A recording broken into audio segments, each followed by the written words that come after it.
Amada familia, qué rico poder estar con ustedes en esta mañana. Un saludo muy especial para todos ustedes, los que hacen parte este año del Ministry eh, Seminary. Y pues para mí un privilegio muy lindo poder estar compartiendo con ustedes estos minutos y de manera especial pues una de estas materias que vamos a estar viendo.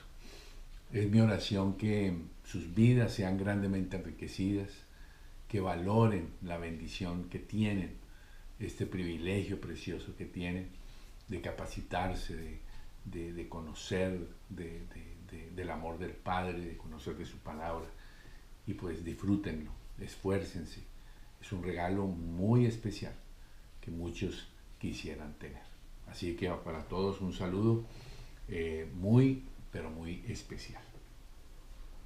Bien, vamos a enfocarnos en los próximos minutos. Este es el primer video de media hora.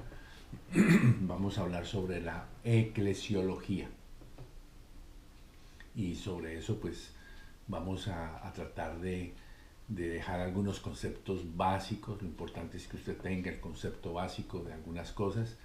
No se trata de que sepa de memoria todo, sino que tenga conceptos básicos, concepción básica de lo que la palabra de Dios dice. Ustedes tienen el material en sus manos y pues tienen también la información de lo que yo voy a estar aquí hablando. Algunas cosas que voy a referirles están en el material que ustedes tienen, otras no. Así que espero que esta interacción nos permita crecer y aprender juntos. Bien, primero pues comencemos. Esta materia se llama eclesiología. Y es importante que pues obviamente tratemos de definir de una manera sencilla y práctica qué significa la eclesiología.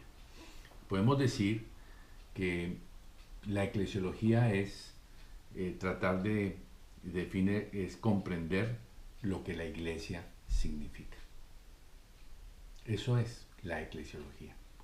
Saber qué es lo que a la luz de la palabra de Dios la iglesia significa. Nosotros tenemos que reconocer que por algún tiempo no hemos puesto mucha atención a esta palabra iglesia y necesitamos profundizar en la Biblia y tener bien claro este concepto. Por eso, cuando hablamos de iglesia, tenemos que tener claro su origen, tener claro su propósito, tener claro su destino y tener bien claro su sustentador. Porque eso nos va a permitir entonces tener una claridad sobre el concepto de iglesia. Uno de los problemas que hoy tenemos es que el concepto de iglesia ha sido tergiversado por el mundo, por la misma religión. Se tiene un concepto muy vago y muy equivocado de lo que es la iglesia. Y por supuesto, pues haremos ahorita algunas menciones de qué es lo que ha sucedido. Por ejemplo, el diablo, la carne y el mundo se han encargado de comunicar, de que la gente piense que la iglesia es irrelevante. O sea que no tiene mucho sentido que hoy la iglesia tenga una función real.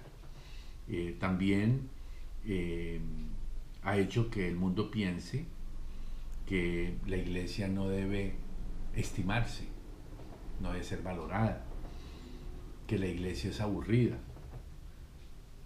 que la iglesia es un edificio o es una organización, que la iglesia está compuesta por hipócritas. Para muchos tienen la idea de que la iglesia es un muy buen negocio. Y la verdad, la iglesia hoy en día ha perdido poder y autoridad. No tiene poder y no tiene autoridad. Obviamente, eso patrocinado por quien sabemos, pues ha hecho mucho daño en el corazón de mucha gente.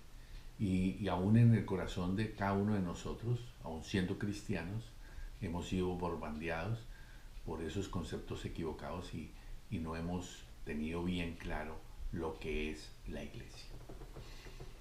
Pero aquí es bien importante que nosotros definamos cosas concretas. Primero, la iglesia tiene un origen sobrenatural. Segundo, la iglesia tiene un propósito. Tiene el propósito de llevar salvación y, en segundo término, dentro de ese mismo punto, comunicar y mostrar la imagen de Dios. En tercer lugar, la iglesia tiene un destino y ese destino es eterno. Y en cuarto lugar, su sustentador es el Espíritu Santo. Estos 4 puntos son muy importantes porque nos muestran de dónde está el origen. La iglesia no es un concepto humano, no fue inventado por los hombres. Es un concepto que viene del corazón de Dios. Ahora, otra cosa es que la religión ha malinterpretado el concepto de iglesia. Esa es otra historia.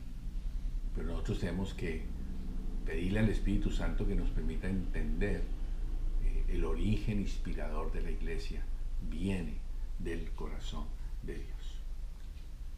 Ahora, yo quiero animarle a que ponga en su mente una línea de izquierda a derecha que le podemos llamar la línea del tiempo. ¿Ok?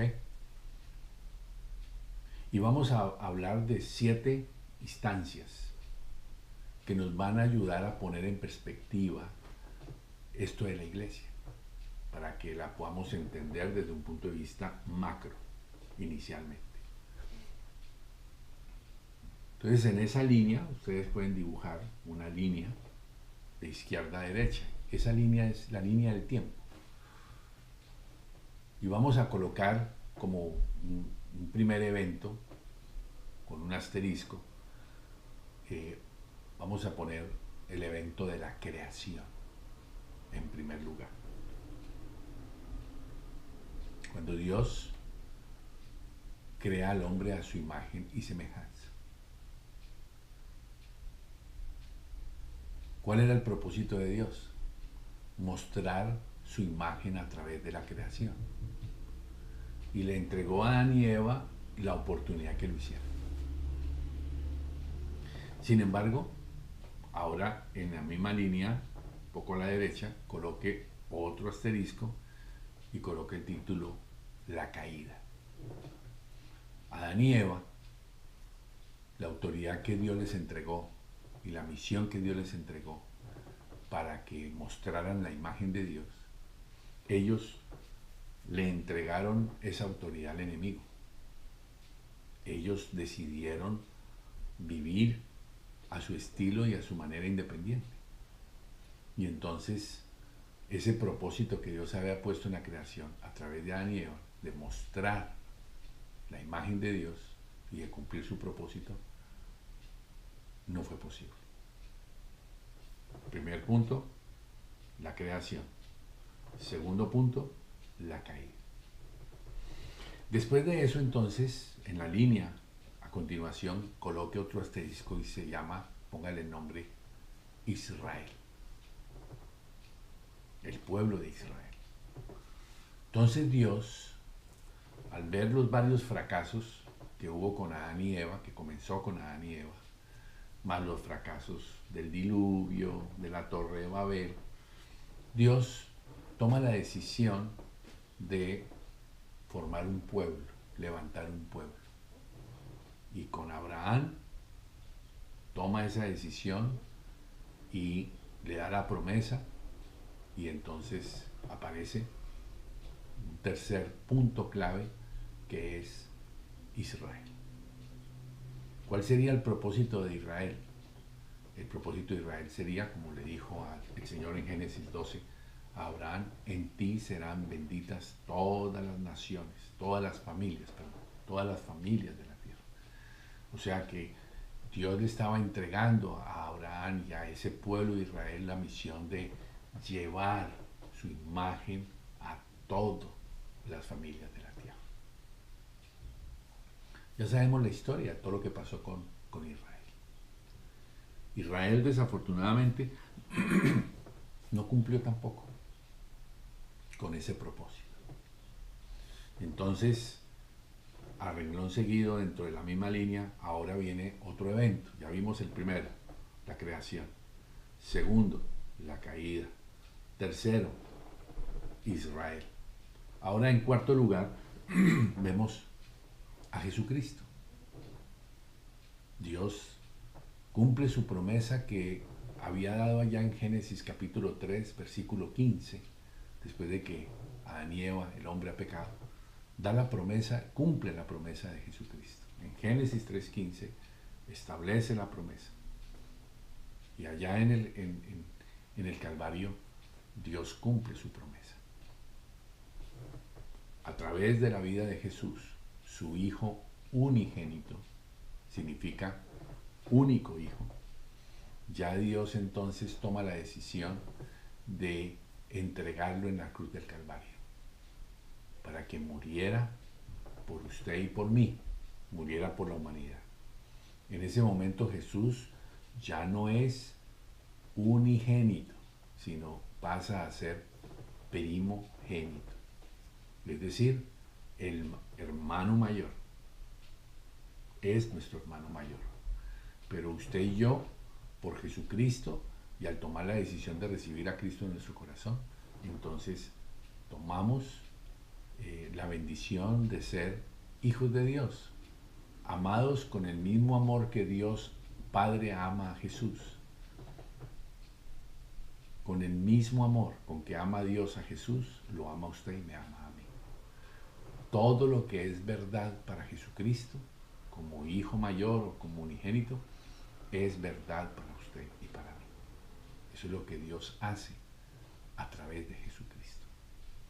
Y entonces Dios quiere, a través de Jesucristo, mostrar la imagen de Él. Y Jesús lo cumple y Jesús lo hace. Aparece Jesús en escena desde el comienzo de su ministerio, y Él tiene 3 años en el que Él desarrolla su ministerio. Al final de los 3 años, después de resucitar, o de morir, resucitar, Él asciende al cielo y Él promete al Espíritu Santo. Todos los discípulos de Jesús se quedan allí esperando lo que habría de pasar. Ya sabemos, llenos de expectativa, de temor, de muchas situaciones. Ellos esperan y allí reciben y tienen la experiencia del Espíritu Santo. En ese momento, cuando aquellos 120 reciben la experiencia del Espíritu Santo, según Hechos 1:8, entonces ahí literalmente comienza el nacimiento de la iglesia. Es decir, que los 3 años de Jesús, del ministerio de Jesús, no se consideran parte de la iglesia. Se considera el ministerio de Jesús. Por supuesto, Jesús ya estaba dando los primeros pasos y dando todo lo que se necesitaba para el establecimiento de su iglesia. Y entonces aparece aquí en la línea, ahora sí colóquele un asterisco, y entonces viene la palabra iglesia. Repasemos: creación, caída, Israel, Jesucristo, iglesia. Y aquí entonces aparece el concepto de iglesia porque es donde, en el momento en que el Espíritu Santo entra a ser parte, a, habitar en el creyente. Por eso la iglesia existe. Estamos esperando un evento que será el arrebatamiento de esta iglesia, de la iglesia de Jesús. La iglesia será arrebatada, será llevada al cielo. Allí esa iglesia estará teniendo las bodas del Cordero y estará teniendo el tribunal de Cristo, que será el tribunal de premio. Y después vendremos la iglesia con Jesús en su segunda venida para iniciar el siguiente paso que se llama milenio, para que lo apunte allí en su línea, el milenio. Milenio es el reinado de Jesús de 1000 años aquí en la tierra. Y por último, el último evento allí será para nosotros la Nueva Jerusalén, cielos nuevos y tierra nueva. Entonces, ¿cuáles son los 7 puntos que hemos puesto en esta línea del tiempo de izquierda a derecha? La creación, en primer lugar, la caída, después el pueblo de Israel, Jesucristo, la iglesia, el milenio y por último la Nueva Jerusalén. ¿Por qué estamos haciendo este panorama macro? Porque esto nos ayuda a ubicar el sentido del propósito de la iglesia. Podemos decir que Dios ha estado usando 2 instrumentos para cumplir su propósito con la tierra. Esos 2 instrumentos básicos son el pueblo de Israel y también son la iglesia. Hoy Dios está usando al pueblo de Israel y lo usará en su momento de manera particular, y Dios tratará con el pueblo de Israel en el periodo de la gran tribulación.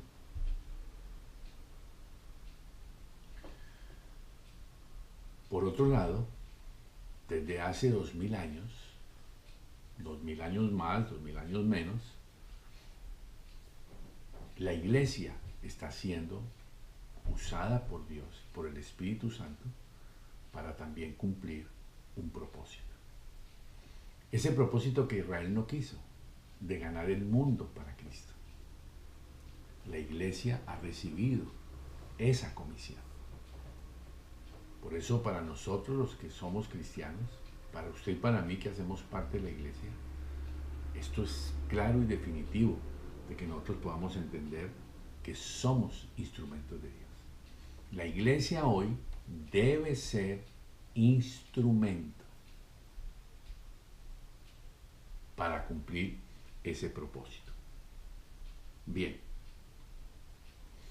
tomando el Evangelio de Mateo capítulo 16, versículo 18, es importante que entendamos cómo aquí Jesús, Él habla de la iglesia.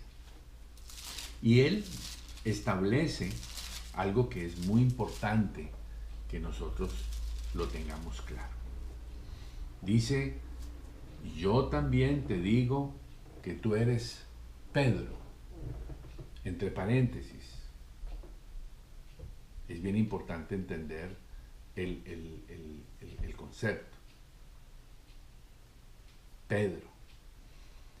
Y después dice, y sobre esta roca edificaré mi iglesia. Aquí hay 2 diferencias en la palabra Pedro, piedra, y en la palabra iglesia, en la palabra, roca. Petra tiene que ver con esa piedra grande, fundamental, sobre la cual se edifica. Pedro es una piedra pequeña que hace parte de eso, pero no es el fundamento. El fundamento aquí es la roca, Jesucristo, Él mismo es la roca.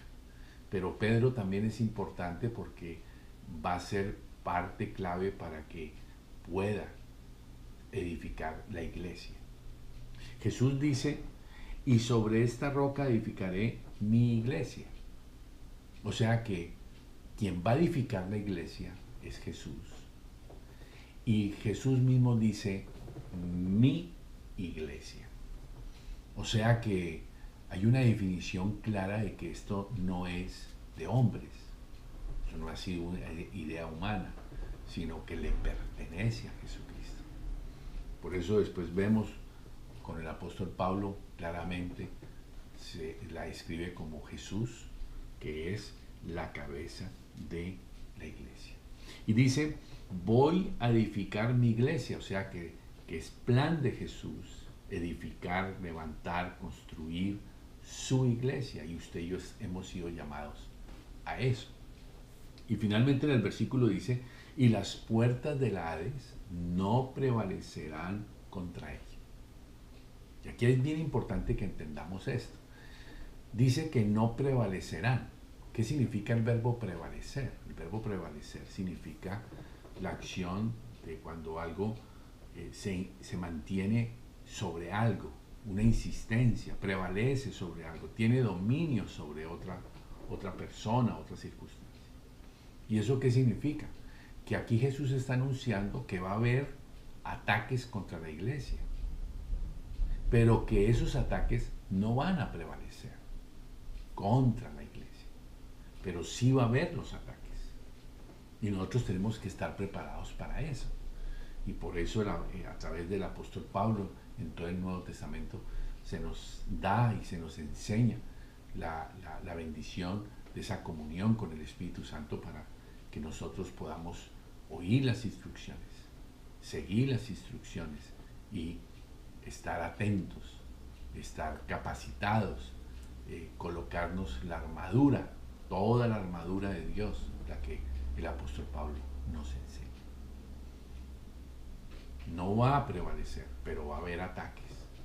Y por eso nosotros tenemos que estar muy atentos a esto. Veamos entonces qué es la iglesia para ir definiéndola un poco más concretamente.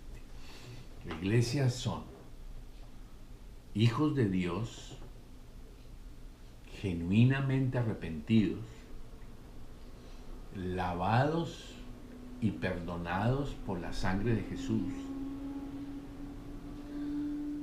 con la presencia del Espíritu Santo en sus vidas, y que juntos necesitan 4 cosas. Primero, crecer en amor por medio del compañerismo. Segundo, crecer en profundidad por medio del discipulado. Tercero, crecer en fuerza por medio del ministerio. Y en cuarto lugar, crecer en tamaño por medio del evangelismo. Eso es una iglesia. De tal forma que todos podamos crecer hasta la estatura de la plenitud de Jesucristo, según nos enseña Efesios 4:13. Esa es la definición de la iglesia, su propósito, su razón de ser. Iglesia no es una denominación, por eso tenemos el concepto de la iglesia universal. No tiene denominación. El CENTI, si usted lo quiere, tiene una denominación humana, pero hace parte de la Iglesia Universal de Jesucristo. La Iglesia Universal de Jesucristo está compuesta por todos aquellos hombres y mujeres que han sido lavados, que han reconocido a Cristo en su vida como su Señor y su Salvador. Entonces, usted y yo hacemos parte de esa iglesia universal. Por eso en el Nuevo Testamento se habla, la iglesia se habla de un cuerpo. Por eso la iglesia en el Nuevo Testamento se refiere a una familia. Por eso se refiere a un rebaño. Por eso se refiere a una casa y por eso se refiere a un sacerdocio. ¿Qué entonces nos ayuda a comprender todo esto? Nos ayuda a comprender el hecho de que una cosa es religión, otra cosa es iglesia. Una cosa es una denominación religiosa que le ponen el nombre de iglesia tal. Y otra cosa es el concepto bíblico real que Dios nos ha dado para que podamos mostrar la imagen de Dios. Por ejemplo, en el Nuevo Testamento se dice la iglesia de Aquila. Cuando hablamos de la iglesia de Aquila, por ejemplo, o de Priscila, está hablando del lugar donde cristianos se reunían en una casa. No tiene que ver con un edificio, no tiene que ver con una denominación, sino tiene que ver con el propósito por el cual ha sido creado. Entonces, familia, resumamos. Dios crea la humanidad para mostrar su excelencia, para mostrar su imagen. Adán y Eva no lo hacen, tampoco el pueblo de Israel. Pero Jesús sí lo hizo. Jesús viene, revela a Dios, vino a salvar. E inmediatamente entonces ahora la iglesia es llamada para reflejar el carácter, para reflejar la imagen, para reflejar la gloria de Dios, para que usted y yo nos parezcamos a Jesús. La iglesia no es para venir a pedirle cosas a Dios. Es legítimo pedirle cosas a Dios, está en la Biblia, pero esa no es la razón, ese no es el objetivo. La iglesia está llamada a declarar la palabra de Dios y a establecer la obra de salvación de toda la humanidad, para que cada persona tenga la oportunidad de tomar una decisión por Jesucristo o no tomarla. Así que la iglesia tiene esa bendita responsabilidad sobre sus hombros. Por último, es bien importante entender que la iglesia no puede parecerse al mundo. Uno de los grandes problemas que tenemos hoy en día es que el mundo se nos metió a la iglesia. La carne se nos metió a la iglesia. El diablo anda en medio nuestro. Usted puede pensar, pero bueno, eso es un fenómeno de ahora. No, realmente no. Si usted mira la historia y lo ve en los mismos evangelios del Nuevo Testamento, sobre todo en las cartas de Pablo, usted se dará cuenta que la iglesia comenzó y a los 70 años de haber nacido la iglesia y de estar desarrollándose, ya había corrupción. Ya había grandes problemas en la iglesia. Y lo demuestran las cosas que habla Pablo, las recomendaciones que están en sus cartas paulinas, lo que habla Santiago, lo que plantea el apóstol Juan en sus epístolas. Luego, no tenemos que rasgarnos las vestiduras. Lo que tenemos es que dejar que el Espíritu Santo nos enseñe a vivir una vida que muestre la imagen de Jesús, que le muestre al mundo la gloria de Dios. Y en eso debemos tener bien claro que es el propósito de la iglesia. Usted y yo hacemos parte de esta iglesia. Jesús dice, yo edificaré mi iglesia. Él es la Petra, la piedra fuerte y grande. Y le dice a Petro y te dice a ti y me dice a mí, venga, vamos a construir mi iglesia. Usted y yo estamos haciendo parte de la iglesia de Jesús. El Senti es un pedacito de, pero estamos haciendo parte de la iglesia de Jesús. Quedan ahí entonces en el material 2 preguntas para discusión.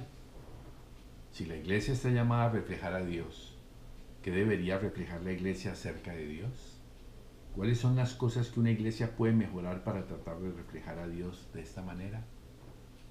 Segundo, sobre la base de lo que hemos hablado, ¿por qué una iglesia decidiría no usar multisitios o multiservicio? Ahí están esas 2 preguntas para que ustedes interactúen, para que podamos debatir algunas cosas y podamos expresar lo que Dios tiene para nuestras vidas. Así que, familia, hay un estilo de vida en la iglesia. Hay un estilo de vida en la familia de la iglesia. Hay un estilo de vida para los cristianos. Aquí está en la palabra de Dios todos los detalles. Y usted y yo tenemos la bendición cada día de tener comunión con Dios, con su Santo Espíritu, para profundizar en su palabra, para permitir que su palabra gobierne y limpie nuestras vidas y seamos impulsados y dinamizados por el Espíritu Santo para enfrentar todos los desafíos que debemos enfrentar. Jesús nunca planteó ni ofreció que no hubiese problemas. Más bien dijo, en el mundo tendréis aflicción, pero confiad, yo he vencido al mundo. Y Dios ha vencido al mundo y lo quiere demostrar y lo quiere hacer es a través de la iglesia. Bueno, familia linda, esta ha sido la primera parte de esto, los primeros 30 minutos. Ahora entonces nos vamos a preparar para nuestra segunda media hora. Así de que muchas gracias, Dios les bendiga y estamos en sintonía, que el Espíritu Santo hable a sus corazones, que todos podamos reflexionar acerca de esto. Dios les bendiga. Chao.